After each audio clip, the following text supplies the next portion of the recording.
You are advised to proceed towards the Mucemanio wa kuruguria mutaratara wa miaka 5 uria ukuhuthika hari kugacirithia ruhonge rwa wonjoria wa maai-ini wikinyirio ni atongoria ngathi ya iguru thirikari-ini hamwe na wari ni Minista wa wenji wa mahiga magoro HASSAN Joho na mĩario yanyitĩte mirongoreirie na kumurika uhoti uria ruhonge ruru ruri naguo hari kugacirithia wonjoria bururi-ini.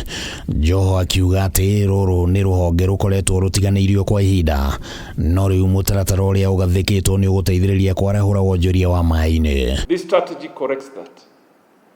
It explicitly positions the blue economy and fisheries as co-drivers of our growth, fully aligned with our aspirations under the Vision 2030 and the Sustainable Development Goals.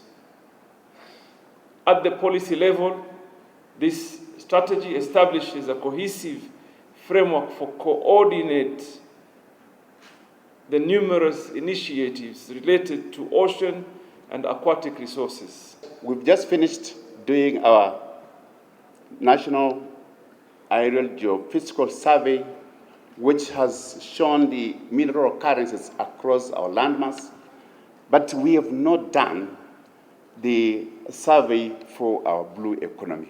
Mutaratara uyu gukorwo kirongoreria maundu mwanya mwanya hamwe na mwari ni utegi wa thamaki mathako ma maai-ini gatagati-ini ka maundu mangi. These include fisheries and aquaculture, ports and shipping, coastal and maritime and marine tourism, maritime security, marine spatial planning, environmental protection and climate action. It also addresses cabinet decisions aimed at developing a national marine spatial plan. My call today to us as private sector is to work with the government, with the ministry in all our key areas of strength. No niguo kugacirithia mibango ino, Joho ni uritie thirikari cia kaunti kunyitithania mibango yao na iria iri thiini wa mutaratara uria uruguririo na ningi akoria nyitite mikuma nja wa bururi guteithĩrĩria na njira ngũrani ta cia kĩmbeca hari KWARAHURA wonjoria wa maai-ini.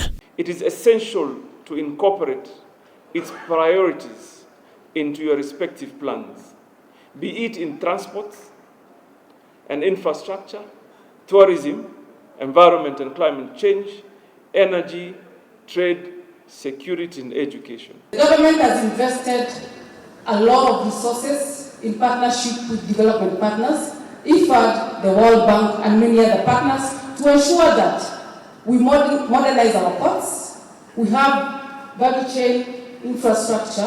Bunge ya bururi kugerera kamiti ya wonjoria wa maai-ini ni iranĩire gutigĩrĩra ni athondeka mitaratara na mawatho iria iguteithĩrĩria na guthinga mianya ya uigithia ruhonge-ini ruru. Parliament, we are committed to support the ministry and to support the government to make sure that we achieve all what we want to achieve in the blue economy space. We have been able to come up with various regulations, policy documents, strategic plans, management plans. And I want to thank the National Assembly, led today here by our chairperson, because for the last 3 years, all those documents have been approved by both houses of the National Assembly. Handũ-inĩ ha Kameme TV, rĩtwa rĩakwa nĩ Kĩmani WAGIRIIRE.